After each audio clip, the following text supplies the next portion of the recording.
Hello, winter. Wait a minute. Straight up. Reverse that back up, little Yonola. Ahoy, Internet. This is Ewan Spence and ESC Insight calling. The summer is over. The commercial release flag is lifted. We're underway and heading towards the Eurovision Song Contest.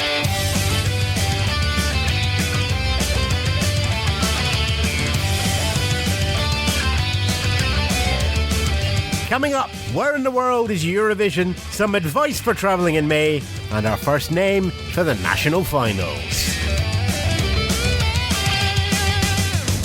Yes, good afternoon, good morning, good evening. Welcome wherever you are to the day where you're guaranteed that every single Eurovision website, Twitter account, social media, hangout, everything is going to mention that it's September the 1st, the rule is lifted, and everything that's commercially released now going forward is eligible for the contest next year in May.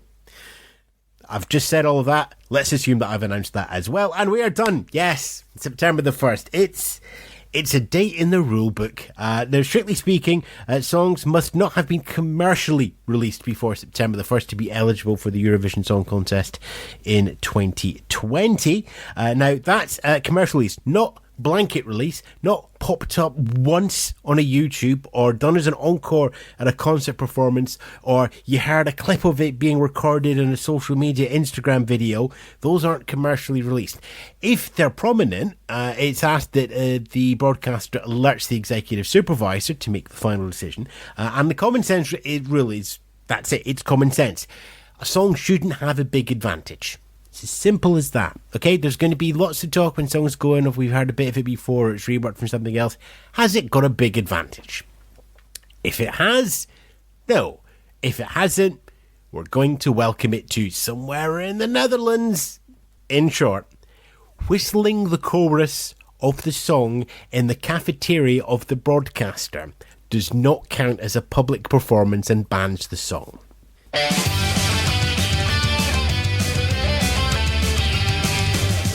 Seriously, somebody whistled it and one of the competing composers got the song banned because it was a prior public performance.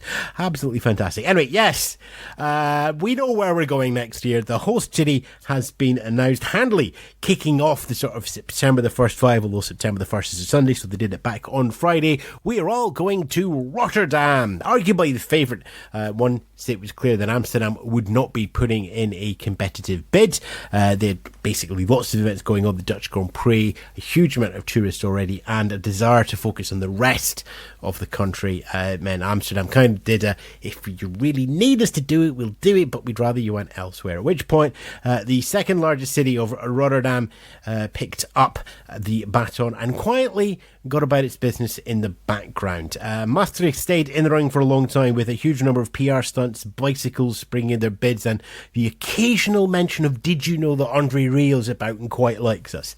That was all going on. That said, Rotterdam is very close to Maastricht, so if you had accommodation booked in Maastricht, you'd probably still stay there and commute in every day. Rotterdam has also, in a what delightfully geeky thing for all of us Eurovision followers, published their bid document, so you can have a look at all the details that they presented to the EBU and to the broadcasters to help them decide where to choose the host city. It's a fun read through if you're into sort of event planning mechanics and such like that. Right then, because of that, we also have the dates that are confirmed. We're returning to a mid-May date for the song contest, so semi-finals on May the 12th and May the 14th, the grand final on Saturday, May the 16th. And that pretty much matches up with the sort of schedule we've had in 2016, 2017, 2018. Last year, 2019, was put back slightly to observe a number of religious holidays in Israel. So we know we've got the 16th, and we also know that the Melfest Grand Final, which is traditionally the last Saturday of the national final season, means that we're expecting Monday the 9th of May to be the heads of delegation meeting, where everybody has to bring the CDs, the backing tracks, the stems, the staging, the signed off. We're allowing you to license the music, put out on the official CDs and everything along to the meeting. So that's it, Monday, March the 9th. All your songs have got to be in. You then got 8 weeks until the first rehearsals start for the performance in the Hall Theatre, and then you are into the fun and games and the high season of the Song Contest. Entry list currently standing at 29. It's 2 up from our last podcast. There's no confirmed details on what the dates will be about when you have to submit your forms to say that as a broadcaster you're entering. And then, of course, there'll be another date following that when they've worked out what the entry fees are going to be to say this is your final chance of a draw without financial penalty. It's like a best guess on previous years. We're expecting a mid to late September date for the forms to be submitted, and a withdrawal without penalty mid to late October. And then at some point after that, of course, that's in and submitted, not necessarily announced. So the full entry list we'll hear. We should hear by before the end of the year, I would think, in terms of numbers, and everybody's going to just ask the PR departments of all the broadcasters. So we'll work it out as we're going along. What are the details? Thanks to the bid documents and some other posts, we've got a few more ideas what's going on in Rotterdam. City Hall will be the venue for the handing over of the insignia ceremony and the draw for semi-final 1 and semi-final 2, which is the heads of delegation meeting in late January. No confirmed dates on that. We're just going on previous expectations. There are 2 potential spots for the opening ceremony in May for the contest, which will be 16th, 17th, the 10th of May. Potential spots there are either the Erasmus Bridge or the Koolsingel in Rotterdam. Possibly they might just do something in both locations, one for the public and one for the delegations, and big screens and stuff. Who knows that? Not everything is in the bid document. Most things and ideas, and we'll look to do this. But they are coming through else. Staffing. Let's see. We already know where our execs and deputies are for the production and the event side of the thing. We also have the creative advisor for the show, Cornel Maas, who of course is the Dutch commentator, has been attached to that team with a long history and knowledge of the Song Contest. We also have Marnix Kurt, who's been announced. He's one of the directors for the Song Contest, who'll be covering the visual side. The second director is Mark Bos, who's covering the more physical, building the structures and the sets side of things. So it's an old Dutch affair at the top table so far.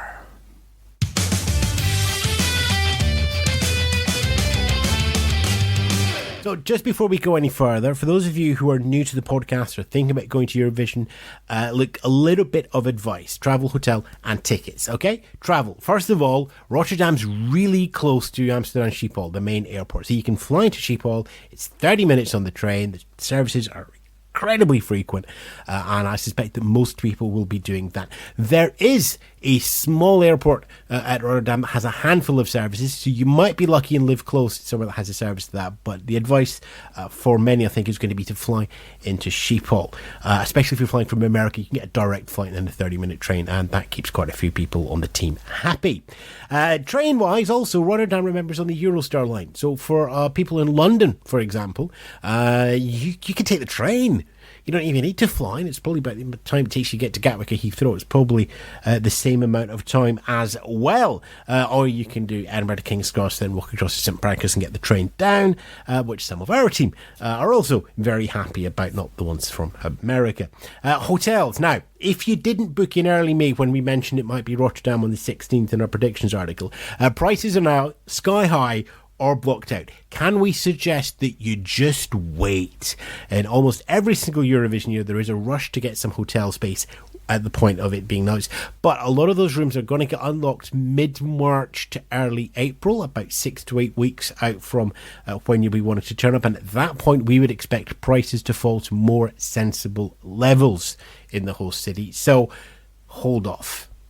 If you're a bit anxious and you do want to have something, then there's a lot of cities close by. There's good public transport links, so you can always get a cancelable hotel or Airbnb or apartment close by, and then you've got a fallback. But we're pretty sure that the prices will drop in Rotterdam when it gets closer. So have the confidence, but don't go paying the high prices yet. Finally, there's no order availability yet on tickets beyond our usual watch the official website and an intonation that they're going to try and put them on sale before Christmas. They make great Christmas presents after all. Of course, it depends on the actual final design of the stage and where the camera positions are and the seating and everything that goes on. If you see any tickets on sale now, this is speculative forward buying tickets. What will happen is they'll take your money and then they'll go, right, okay, you've given us €600.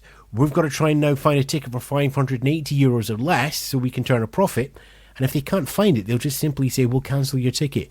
It's a reselling market at the moment, and they don't have the core product. Yes, they will sell you the ticket before they've actually bought it, and if they cancel it, it's no skin off their back, and you'll be left without your Eurovision ticket. As always, we would suggest watch the official website, only go through those official links, and of course, if you are a member of OGAE, check your club's details if you're looking to buy a package of tickets through there.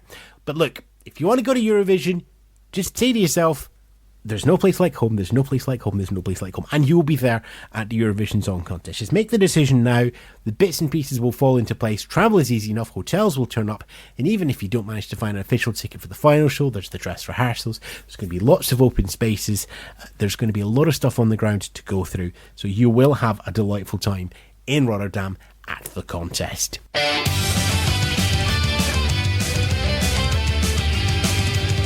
Before that, all that, of course, we have Junior Eurovision, which is happening on Sunday, the 24th of November in the Gliwice Arena in Poland. There's probably going to be slightly more seats available at Junior Eurovision than there is in the Adult Eurovision for the third year running. But let's see what the final numbers end up with. Hosts have been announced. Last year's winner of Roxy Weigel is in there, along with Ida Nowakowska, who's a musical theatre performer and host of Bake Off Junior in Poland. And TV host and music reporter Alexander Sikora is there, making up our triumvirate that will be taking us through the Sunday contest. The entry list, of course, is now done and dusted and locked in. It's at 19. Spain returns, Azerbaijan and Israel have withdrawn compared to previous years. We also have our first song, Ukraine's Sofia Ivanko, and When It Seems. Not ready quite yet to attempt the Ukrainian pronunciation on that one, but it is going to get a revamp before it heads over to Junior Eurovision as well. We have a number of national finals going through September. I think the first one's scheduled for about the 20th, so we'll cover those in our next News Insight podcast. And of course, details at junioreurovision.tv as they go through.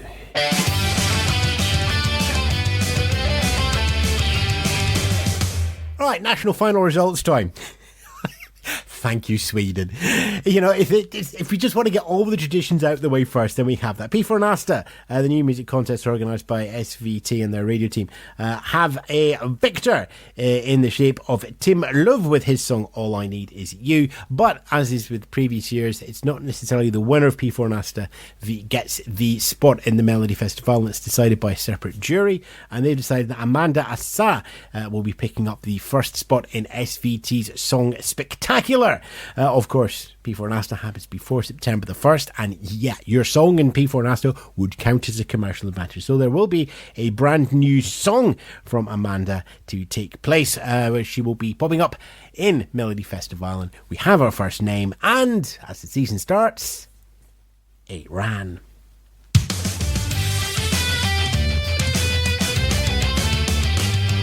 And we've got details from a number of the other countries as well, just getting everything sorted out in TV schedules. In rough alphabetical order, Australia has announced their second national final. It's going to happen on Saturday, the 8th of February. Tickets for this and the dress rehearsal on the 7th are now on sale. Note the time difference if you're going to be live streaming that one. It is in Australia. But hey, Eurovision fans are all super aware of time zones, even one that is 11 hours around the world. There's an A1 song in there. Czech Republic reporting 152 submissions into their system.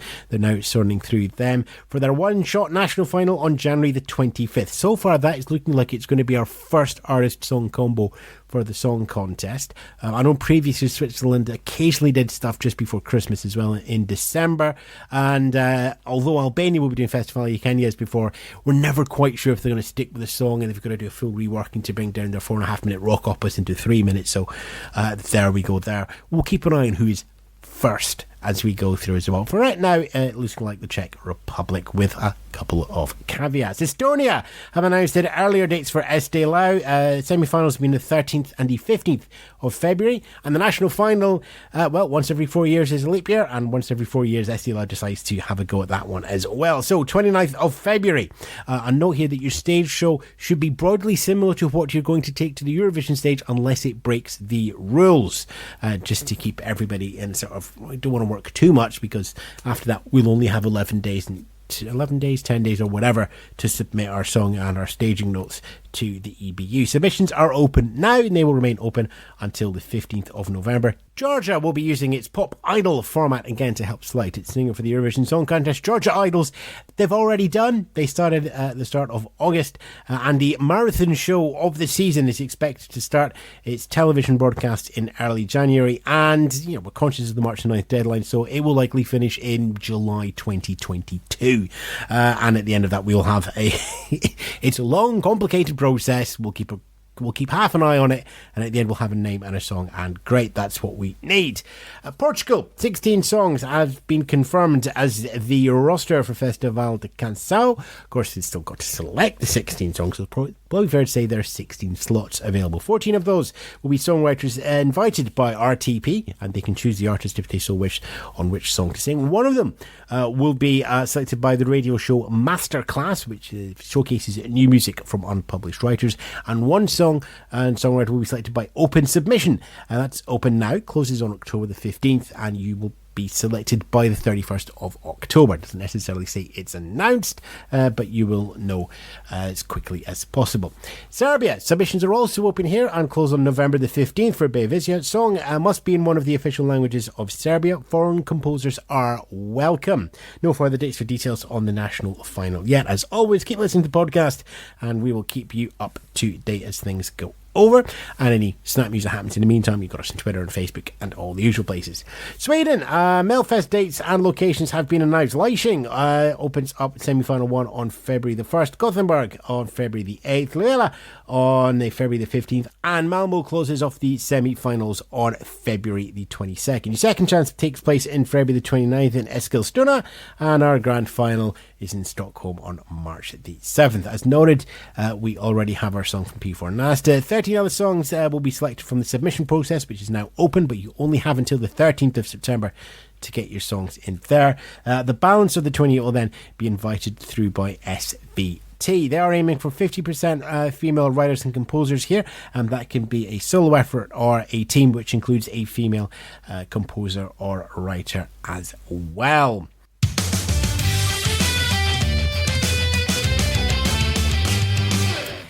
Date and looking forward for the next week or two in September. Well, there's not much really. Most of the Junior Eurovision National Finals take place in the back half of September. Are the big dates that we were all had in our diaries were the whole city reveal on the 30th of August. Tick, done. The commercial financial is passed. 1st of September, tick, done. And everybody writes a post on September the 1st or records a podcast and says the season's underway. Tick, done. What does that leave?